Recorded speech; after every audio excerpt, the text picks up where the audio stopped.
Good afternoon, everyone. Thanks so much for joining us. This is first in a series of webinars hosted by our team at the Boston Lymphatic Center, geared towards certified lymphedema therapists as a way to both pass along some of the up and coming and top of the line treatment options, evaluation options, and various topics from specialists outside our center as well that may be pertinent to your day-to-day care of patients with lymphedema. I'm Carroll. I'm the director of Vascular Medicine. I work closely with Drew Singal, who many of you may know, who's the director of our center and a plastic surgeon, and also very closely with Kathleen Shillue, who many of you may know. She's the director of our physical therapy and lymphedema therapy program. So to start today, we thought our first topic would just be kind of an overview of lymphedema in general, which obviously will be a summary for many of you, and then talk a little bit of our approach at BIDMC, and then certainly want to leave some time for questions. And again, this will be constantly revolving topics, and when we welcome any recommendations for future topics as well. So I'm going to start a little bit by the lymphatic anatomy, just the basics of what the lymphatic system looks like at the microscopic level. So when we look under a microscope, what we could see is that there's lymph capillaries, very, very small lymph vessels up in the dermis, right underneath the skin, that drain into precollectors. These precollectors have their own little pumps and valves that help move fluid down to the superficial lymph collecting vessel, which ultimately gets into the deep lymph collecting vessel. You guys know the anatomy as well, if not better than I, in terms of moving the fluid to lymph nodes and then ultimately up to the thoracic duct to drain back into the venous circulation. What has long been thought, at least what we learn in medical school, is that the arteries bring nutrients, oxygen through the arteries to the capillaries. They drop off everything that is needed and then pull back whatever needs to be brought back to the heart. And it's a 1-to-1 ratio, but that's not true. There is a leftover amount of fluid that sits in the soft tissues in the interstitium, and that needs to come back because the veins only take back part of that fluid. And that's where the lymphatic system is so important, to remove that excess fluid. It has other important roles as well in terms of the immune system and fat absorption in the gut. But for the purposes of the discussion of lymphedema, it's really this residual interstitial fluid that needs to continue to move along that the lymphatics play such a vital role in. So when we look at what happens with lymphedema, what is the problem, again, at the microscopic level? So what you have is a disruption of the flow of lymphatics. You get the lymph fluid that's sitting, excess lymph fluid that's sitting in the interstitial space. You get inflammation that starts to occur. You get thickening of the capillaries, which are so vital to help suck in that fluid initially from the interstitial space. That decreases the absorptive ability. And then you get fat deposition. And this is so unique to the lymphedema process that the increased girth that we see is not just fluid, it's this adipose tissue deposition. And then we get skin thickening in the more severe cases of lymphedema with the changes of lichenification, that leathery skin, and even more significant patients with lymph cysts or cobblestoning with poor skin integrity.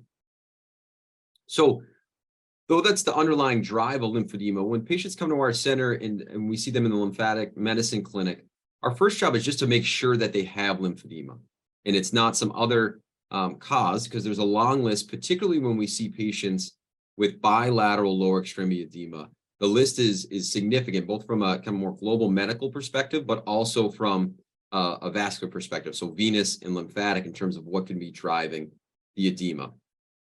When it's unilateral, we think more something localized. So again, either venous or lymphatic, but occasionally there can be other causes as well. For the arms, the differential is much lower, particularly if you have a patient with clear prior breast cancer treatment. It's localized to the side where the treatment was completed. It fits very well that this is the main cause, but we want to make sure we step back, especially if things don't fit so perfectly with their history, to see what else could be driving it, specifically a venous outflow issue. So when we see a patient with chronic lower extremity edema, again, if it's bilateral, we look for, make sure they don't have heart failure, liver failure, renal failure. We do some serologies if they haven't been done otherwise. So what about this patient puts them at risk for lymphedema or other causes? We do a thorough physical exam, and then we use a lot of imaging, some of which I'll touch on momentarily. Again, the differential for the upper extremity edema is much lower. When they're bilateral, there's only a handful of things that are going to cause bilateral upper extremity edema, including issues with venous outflow obstruction in the chest. We look for other, again, inciting risk factors. We do a thorough exam and then really lean on our imaging if the history and exam is not obvious. So this is a little outdated now in terms of our lymphatic medicine clinic, but from our first 577 patients, what we saw was, yes, the majority of patients referred had lymphedema, a little over 80%, but there were many patients that had either alternative causes of lymphedema or had almost a quarter had multifactorial causes of their edema. So we really try to step back when we first see them to make sure that we're dealing with what we think we are. So what testing do we do at the Boston Lymphatic Center? And this is done at a variety of other centers as well, but we really lean on our radiology team heavily to confirm the diagnosis, or as we'll touch on, for preoperative evaluation. So this is a nuclear lymphoscintigram. This is where they inject dye at the base of the feet. This is lower extremity study, obviously.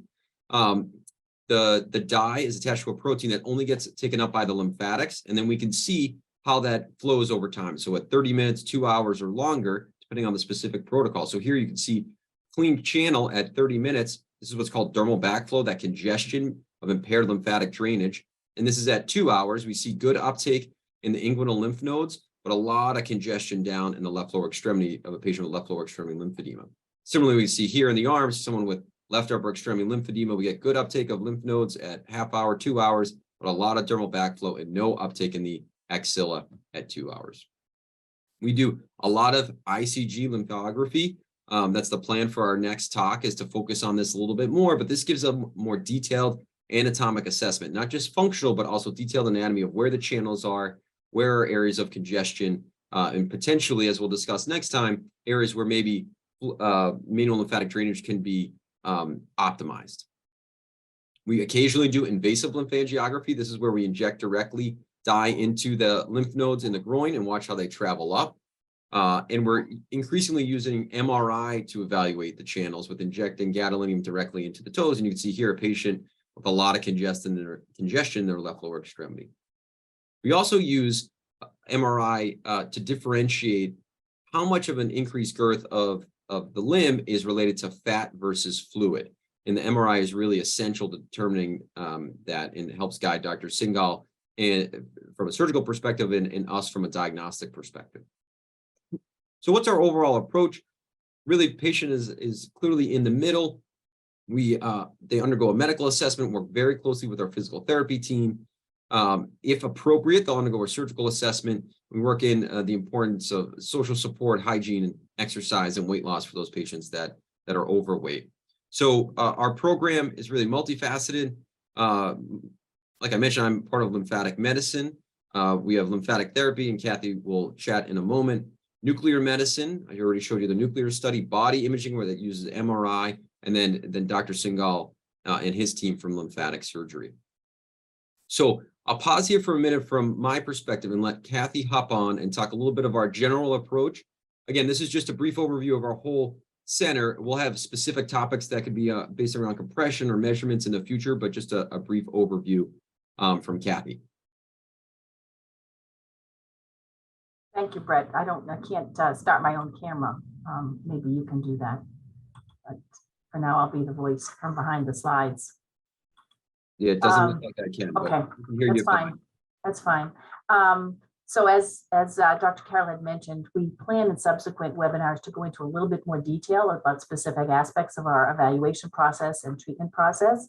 So I really wanted to give more of a high-level summary of the major points that we consider in evaluating and treating patients. They're coming to us sometimes with lymphedema and sometimes other comorbid medical issues. So we're doing a comprehensive evaluation.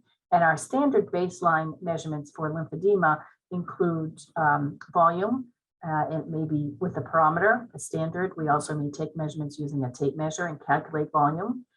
We do bioimpedance measurements using a variety of equipment, the SOZO or the in-body. And we're looking at extracellular fluid levels mainly, but also looking at other body composition, percentage of body fat, percentage of muscle mass, overall flexibility and strength, posture, and then looking at the skin. You can see in the upper right-hand corner, looking at the amount of pitting, and that's a good visual indicator of how much extracellular fluid there is, and really one that a patient can take home and do themselves to monitor their status on an ongoing basis. If we see more than 1 to 2 millimeters of pitting, we know we have some work to do to try to optimize their edema control. If somebody needs complete decongestive therapy, as you all well know, really we're thinking about 2 phases. The phase 1, we want to reduce the size of the limb and get them into a maintenance program where they're able to maintain the reduction that we've achieved in that phase 1 with some kind of long-term compression garments. It may include components of manual lymphatic drainage, some kind of compression garment, whether it be a custom fit or off-the-shelf garment, may be supplemented by a compression pump, including exercise. And really, we have seen a tremendous benefit of exercise, specifically resistive exercises or weight training exercises, and helping us control lymphedema. So that is a really very important component of not only our active treatment, but in patients' home program. Teaching patients to take care of their skin, and weight loss if obesity or increased weight or increased BMI is one of the issues relating to their edema. Giving the patient as much information as they need and as many tools as they need to really become an active participant in managing their lymphedema. So I think really the key driver is really including the patient early in the process, and so they become part of an active participant in managing their lymphedema. Next slide.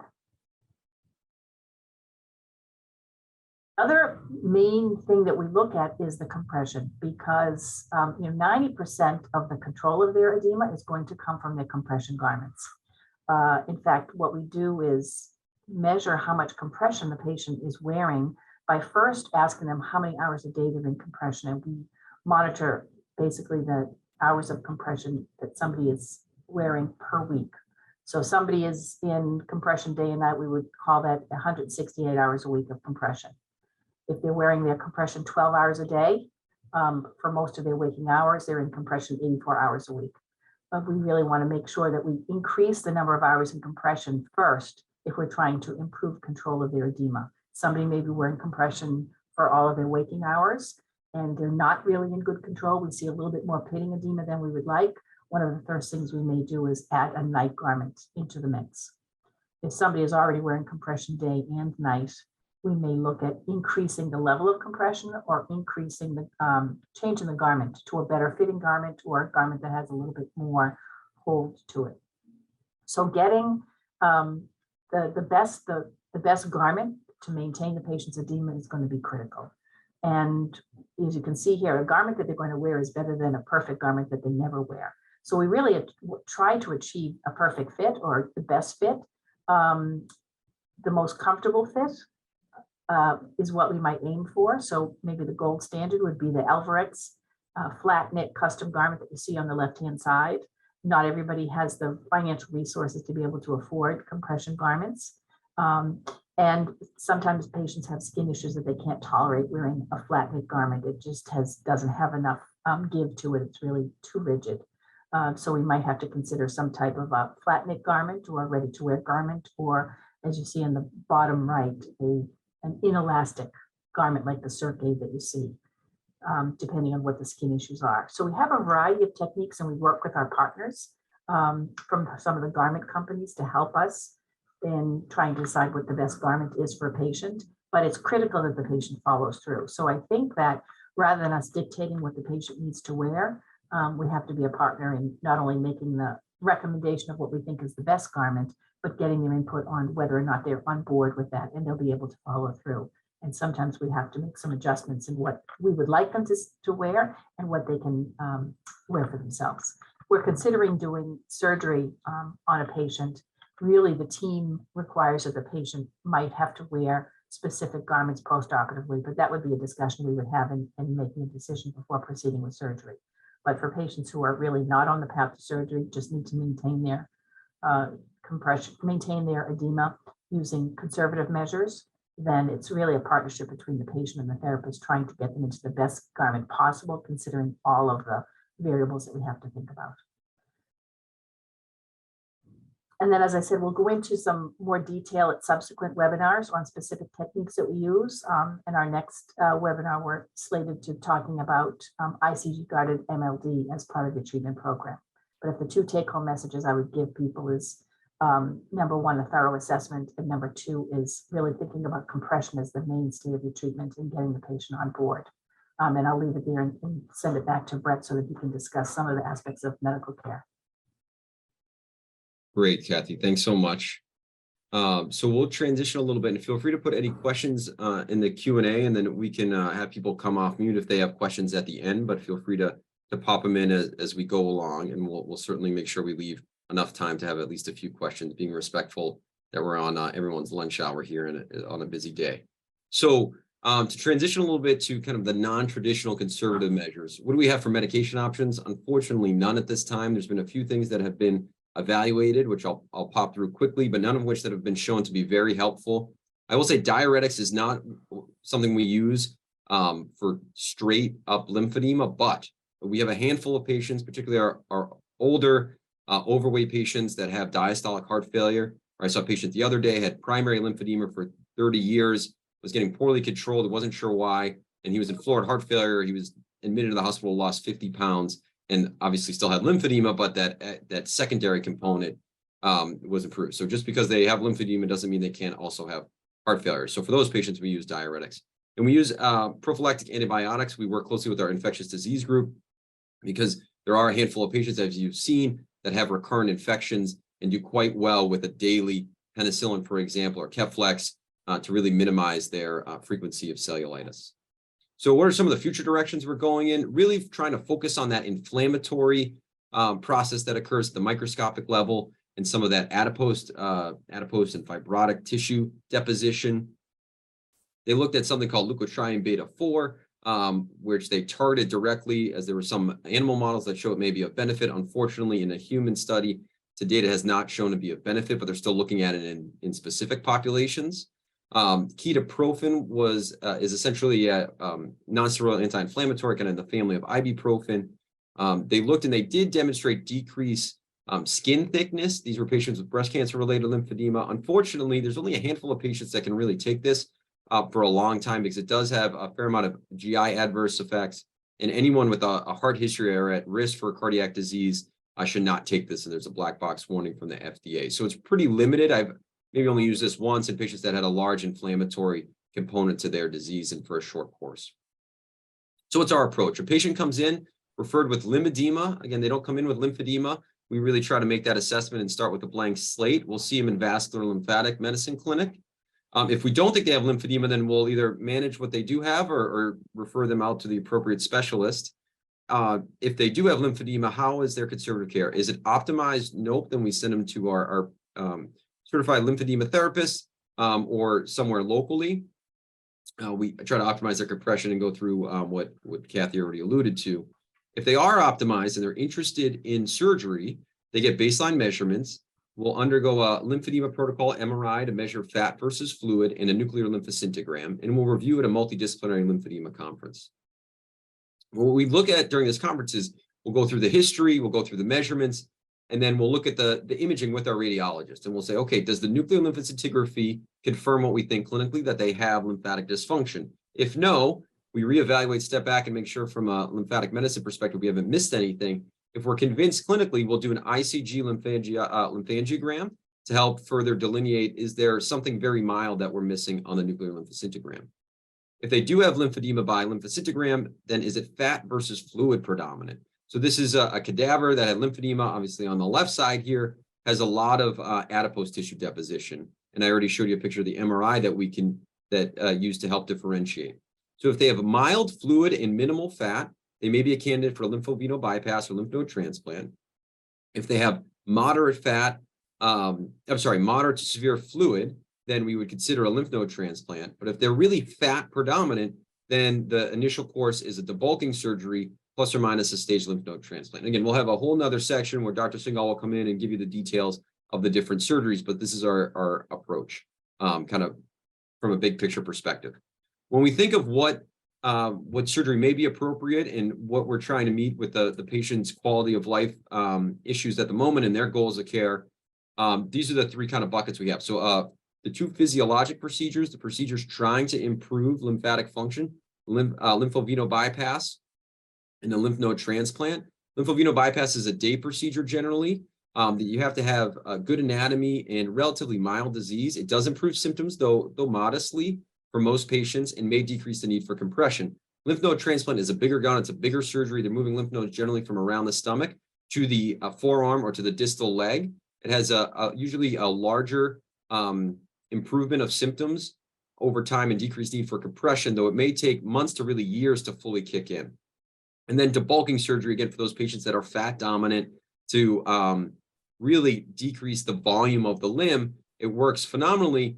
The downside is they do need to be in compression essentially 24 hours a day, or the fluid will just come back. For a handful of these patients, they will subsequently get a lymph node transplant to help decrease that need for compression over time. I'm going to skip over some of the data. This is just an image of the liposuction technique. This is one patient that had a dramatic reduction of left lower extremity limb volume following debulking.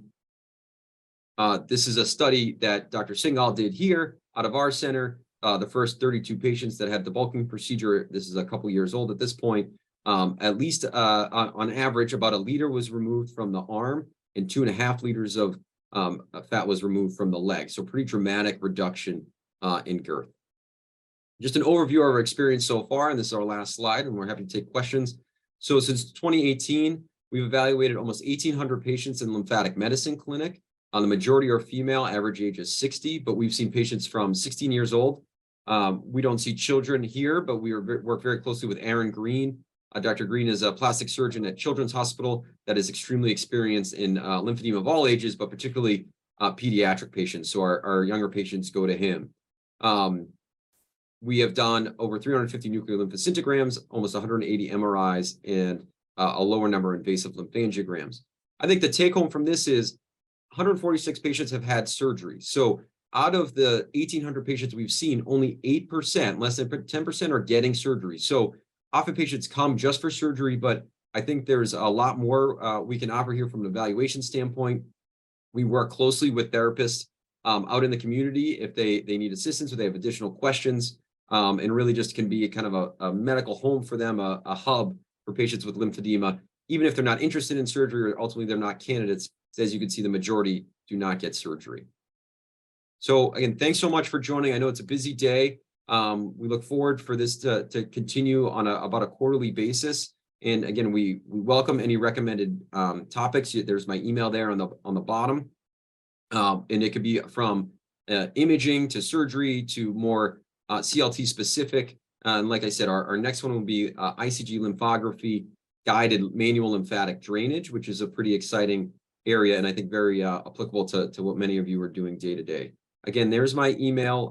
Feel free to ask questions, clinical questions as well, or if you wonder if a patient may be appropriate to come down to see us, always happy to take questions from your group anytime. So I'll stop there. We have a few minutes for questions, about 5 minutes.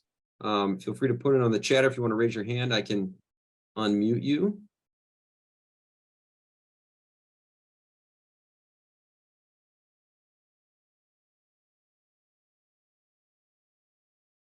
Kathy, I see your hand's raised. Was that an accident? It was an accident. I'm sorry.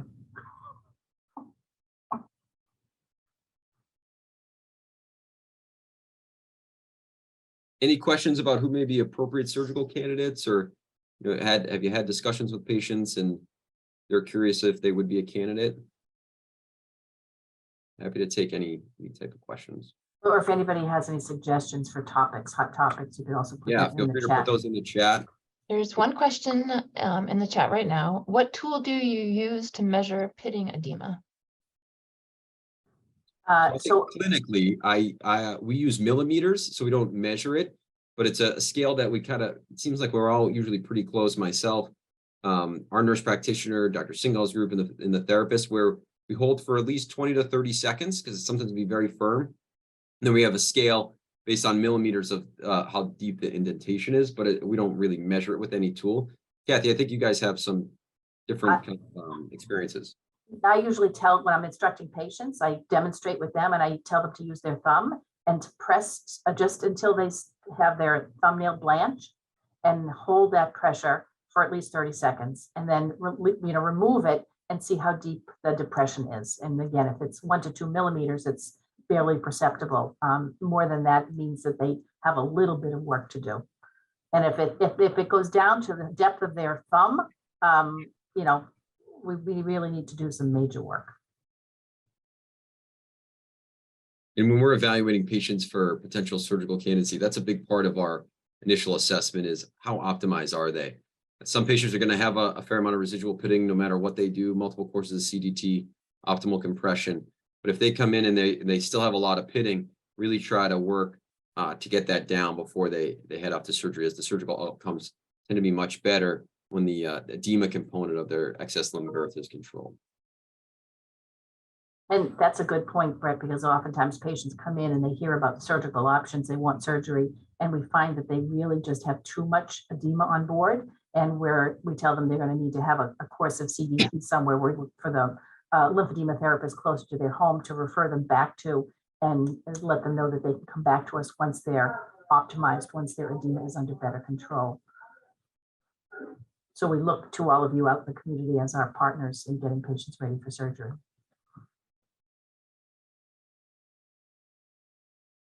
Any other questions?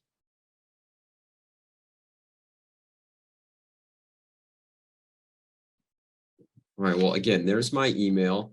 Really appreciate you taking, again, the time out of your day to join us, and we hope to make this fruitful for everyone. And really meant the goal is a 20-minute talk and leave the last 8 to 10 minutes or so for discussion and questions. So we want it to be a real back and forth because we can learn from you out in the community as well, because you're often the ones that are taking care of these patients more regularly than we are. So again, appreciate your time. Email me anytime with questions. Otherwise, have a good rest of the afternoon.